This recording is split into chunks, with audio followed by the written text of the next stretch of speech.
Welcome back to another episode of Movie Mayhem. As always, I'm Spanky. I'm G. Usual shout-outs go to Chucky's Playground. Looking good, thanks to Tiffany Valentine. Yeah. Metal Matt Podcast. Chucky 115 Awesome. And, of course, Simon Gray with his ballad of Tiffany Valentine. So, for this week, we decided, at the time of recording, we decided to go to the theaters and see a movie. Yeah, which doesn't really happen.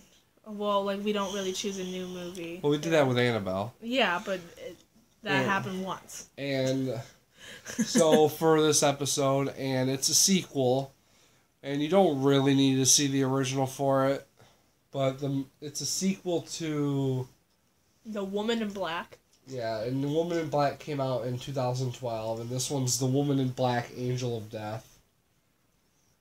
And, as I said, it doesn't require you to really see the first one, to an extent, because the only thing it has in common is it takes place in the same house, for the most part. And it has the same, trying to think of words to describe it. As in, comparing the two?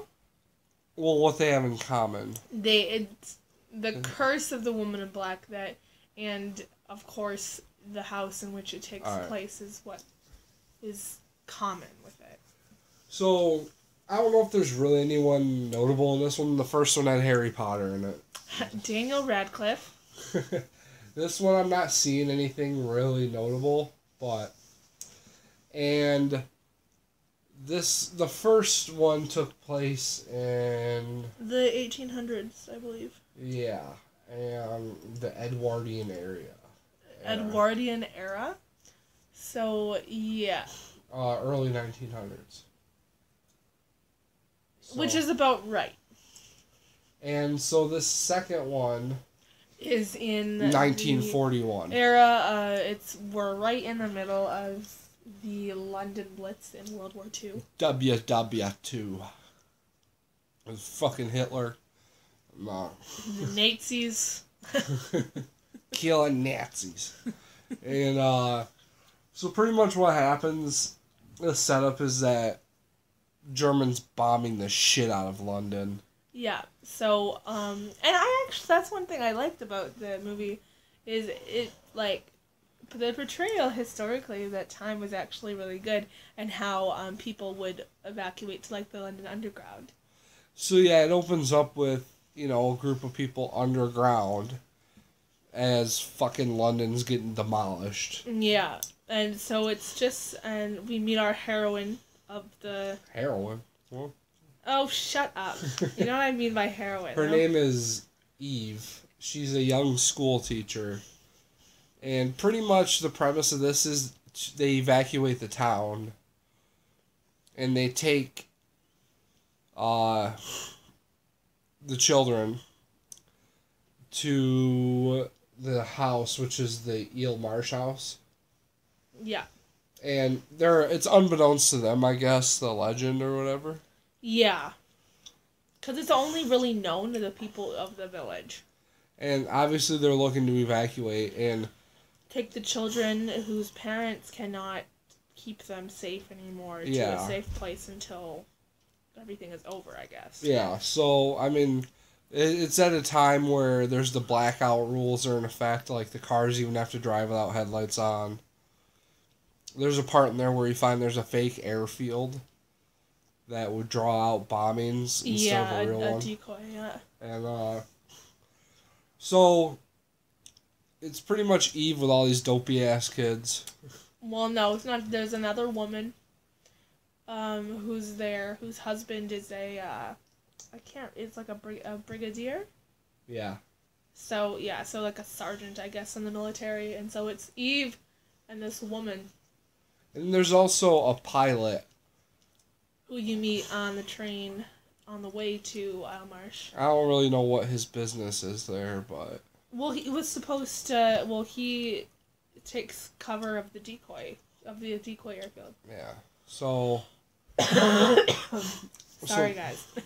So, pretty much, that's the entire premise of this movie. Yeah. Like, and if you recall from the first one, while you don't need to watch it, pretty much the legend is...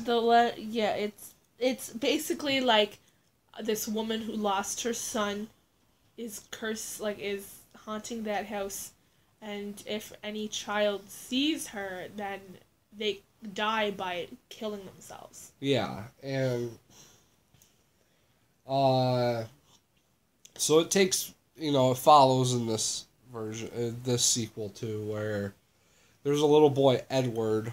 He doesn't talk after his mom. Yeah, his parents were killed because I believe their house was bombed. Yeah, and so he's kind of really introverted and keeps to himself. Yeah, if he needs to say something, he writes it down. And Eve makes some of the boys play with him, and one of the boys is kind of a bully. And takes his drawing, forces him to play hide and seek, and they lock him in a room. And of course, fucking door slams shut and is locked, and that's where he encounters the lady in black for the first time. Yeah. But instead of really him dying, it's other children. Yeah, well, and I think that is because, and that kind of relates to the first, I guess. The woman in black has an attraction to children who don't have mothers. Yeah, because the whole legend is she really gave birth to her son, but her son never knew that she was her mother because she was taken away.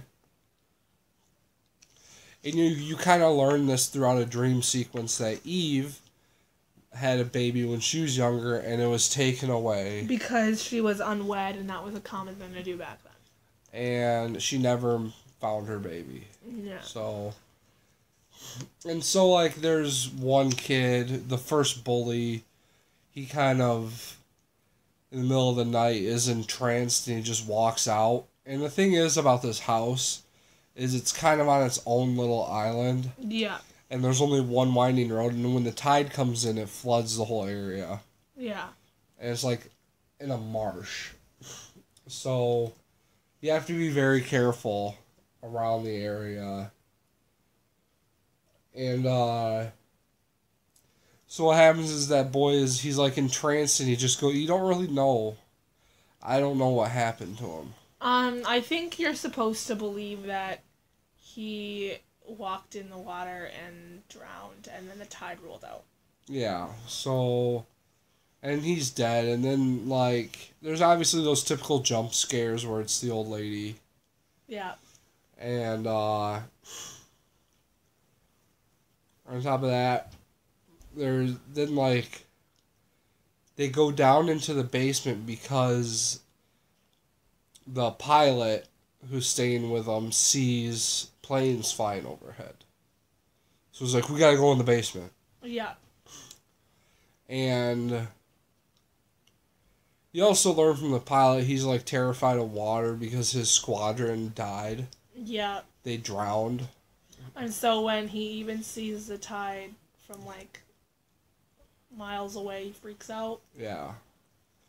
So, and pretty much, so they're all in the basement, and the lights go out.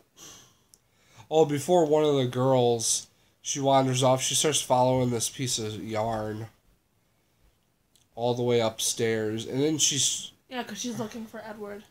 Yeah, and she ends up, like, wrapping it around her neck and trying to strangle herself, but an adult intervenes in time. And later, when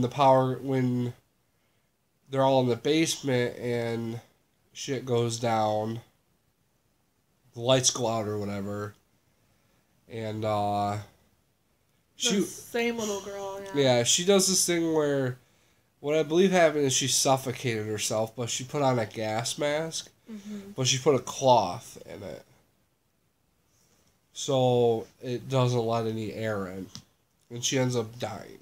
Yeah. And then I remember, for some reason they go to a fake airfield.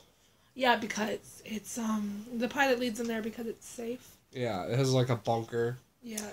And that's where you find out the truth about the pilot, and I don't really know the significance of it, because Eve is, like, all surprised and shit because it's a fake airfield. Because he said that he was a pilot, but, like, he was... Because his squadron died and he was in command of them, they kind of demoted him. Yeah, they found him, like, lacking... To just kind of look over the decoy rather than actually... Yeah, because his lack of moral fiber, because he was unable to do anything after his squadron died. Yeah, so he's like, I'm a coward professionally. Yeah. And they're hiding in the bunker, and then, like, the power's flickering and whatnot, and then they remember whoever that old guy was. Who was blind? Oh, I think who he is he is somebody who survived. Alright. And because if you hear, like, what he was saying, like, she's got all my friends. So, like, and of course, we're fast forwarding years and years, and it's been cursed for years. And if you remember the scene where, like, Eve is running away, and then he's out there, but then he's holding the hands of, like, a bunch of kids. Alright. Like little dead kids. And, so they're in the bunker and the lights are flicking and they're freaking out. They can hear stuff and they remember something that that blind guy was saying. And they close their eyes and they hold their hands so they know if someone disappears. Yeah. Two people will know. And then, of course, that fucking asshole Edward gets all up and runs away, fucking asshole, and ruins everything. And Harry goes out and starts chasing him, and shit starts going down. It's storming out. Mm-hmm. And one of the fake bomb things go off. Yeah, and Harry thinks he's hiding inside one of the fake planes, but it's actually, like, the dead boy from earlier. Mm-hmm. And then, like, one of the fake bombs go off right where Edward is. And so he's believed to die, like, burned. So